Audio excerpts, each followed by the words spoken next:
আমরা অনেকেই শখ করে একজোড়া বাজিগার পাখি কিনে থাকি, কিন্তু আমাদের সেই বাজিগার পাখি আদৌ ডিম বাচ্চা করে না বা করতেছে না। আপনাদের আর কোনো চিন্তা নেই, আমি আপনাদের মাঝে আজকে আলোচনা করব বাজিগার পাখিকে দ্রুত ডিম বাচ্চা করানোর কলা কৌশল। বাজিগার পাখিকে দ্রুত ডিম বাচ্চা করানোর জন্য কিছু গুরুত্বপূর্ণ কৌশল অবলম্বন করতে পারেন। এইগুলো পাখির স্বাস্থ্য, পরিবেশ এবং প্রজননের উপর সরাসরি প্রভাব ফেলে। আজকে এই নিয়ে আলোচনা করব, তাই ভিডিওটি না টেনে সম্পূর্ণ দেখার চেষ্টা করুন। আমরা আজকে প্রথমে আলোচনা করব পাখির সঠিক জোড়া নির্বাচন। আপনি প্রথমে নির্বাচন করুন আপনার বাজিগার পাখিটি ডিম বাচ্চা করতে সক্ষম। একটি সুস্থ প্রাপ্তবয়স্ক পুরুষ এবং একটি সুস্থ প্রাপ্ত স্ত্রী পাখি নির্বাচন করুন। 9 থেকে 12 মাস বয়সের পর বাজিগার পাখি প্রজননের জন্য প্রস্তুত হয়। পাখির উজ্জ্বল পালক, সক্রিয়তা এবং পরিষ্কার চোখ দেখে স্বাস্থ্য বাছাই করুন। 2 নম্বরে আলোচনা করব উপযুক্ত খাঁচা এবং পরিবেশ। একজোড়া পাখির জন্য কমপক্ষে 18x18x18 ইঞ্চি মাপের খাঁচা ব্যবহার করুন, কিন্তু এর থেকে বড় খাঁচা হলে পাখির জন্য আরো ভালো হয়। পাখির খাঁচার ভিতর একটি হাঁড়ি বা নেট বক্স স্থাপন করুন।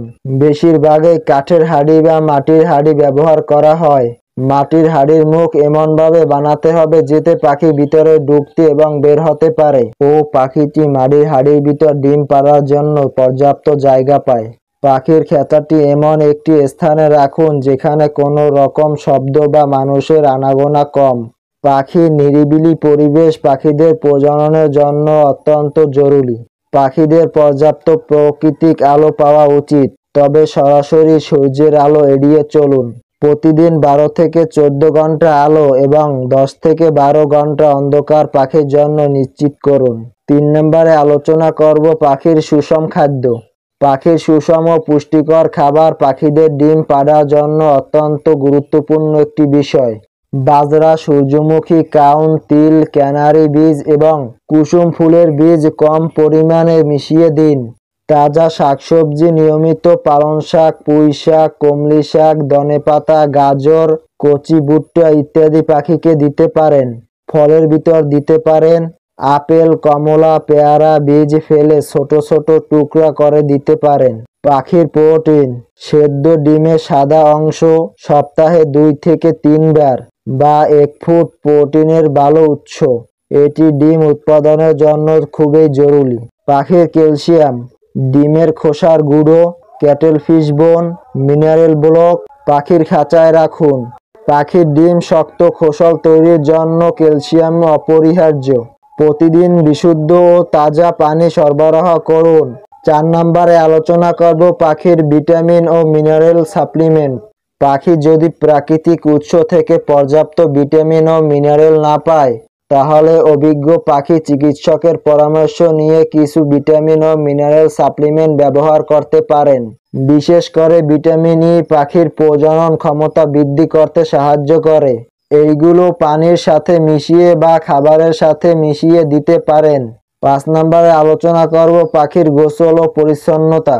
পাখিদের গোসলের জন্য ছোট একটি পাত্র হালকা গরম পানি দিয়ে রাখতে পারেন। নিয়মিত গোসল পাখিদের পালক পরিষ্কার রাখে এবং সুস্থ রাখে। খাঁচা এবং খাবারের পাত্র নিয়মিত পরিষ্কার করুন যাতে রোগবালাই জীবাণু সংক্রমণ না হয়। নোংরা পরিবেশে পাখি ডিম পাড়তে আগ্রহী হয় না। 6 নম্বরে আলোচনা করব প্রজননের জন্য উদ্দীপনা। জোড়া পাখি যেন একে অপরের সাথে মানিয়ে নিতে পারে তার জন্য পর্যাপ্ত সময় দিন। অনেক সময় নতুন পরিবেশে এসে পাখি মানিয়ে নিতে কিছু সময় লাগে। পুরুষ পাখি যখন স্ত্রী পাখিকে আকর্ষণ করার জন্য বিশেষ ডাক ডাকতে শুরু করে, তখন বুঝবেন তার প্রজননের জন্য প্রস্তুত হচ্ছে, বা তারা একে অপরের গা চুলকে দিচ্ছে, তাহলে বুঝবেন তাদের মধ্যে বন্ধন তৈরি হচ্ছে এবং তারা ডিম পাড়ার জন্য প্রস্তুত হচ্ছে। 7 নম্বরে আলোচনা করব পাখির ডিম পাড়ার পর যত্ন।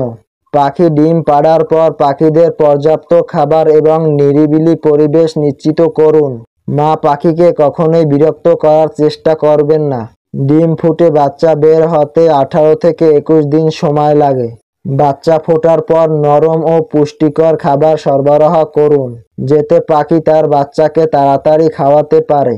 আমাদের ইউটিউব চ্যানেলটি এখনো যারা সাবস্ক্রাইব করেননি সাবস্ক্রাইব করে রাখুন, আর যারা ফেসবুক পেজ থেকে দেখছেন তারা ফলো করে রাখুন।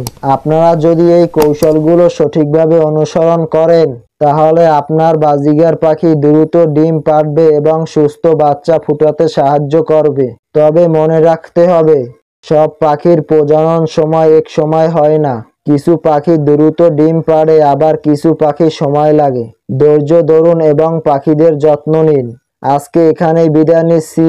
সবাই ভালো থাকবেন, সুস্থ থাকবেন এবং আপনার পাখির জন্য দোয়া রাখলাম। আল্লাহ হাফেজ।